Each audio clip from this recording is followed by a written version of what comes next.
Live from Fox 13, this is breaking news. We start with breaking news tonight. 2 people are dead after a shooting outside a Jewish museum in Washington, D.C. Capitol Police say the victims were a couple that worked at the Israeli embassy. They were leaving an event taking place inside the museum when the suspect opened fire. The suspect was seen pacing outside the museum before the shooting, then walked into the museum after the shooting and was detained by event security.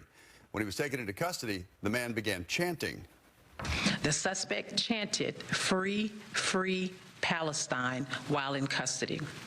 The suspect has been tentatively identified as 30-year-old Elias Rodriguez of Chicago, Illinois. Our MPD case detectives are leading this investigation. It's a young couple about to be engaged.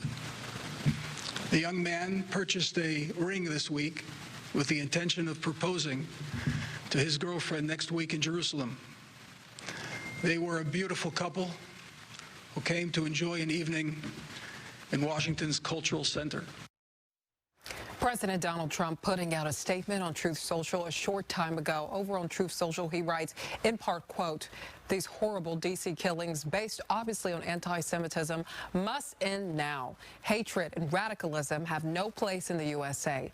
Condolences to the families of the victims. So sad that such things as this can happen.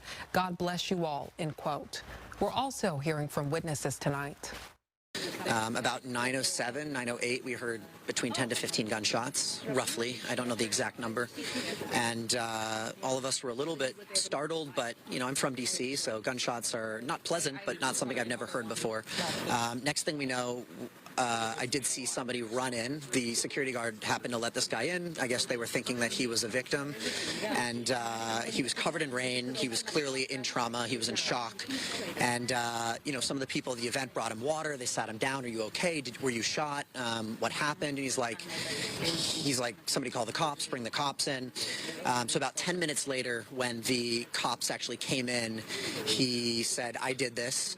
He said, "Sir, I'm unarmed." He put his hands up. He grabbed a red kufi out of his pocket and started the Free Palestine chants. We will continue to track any developments tied to the shooting, and we'll bring you updates as we learn more right here on Fox 13.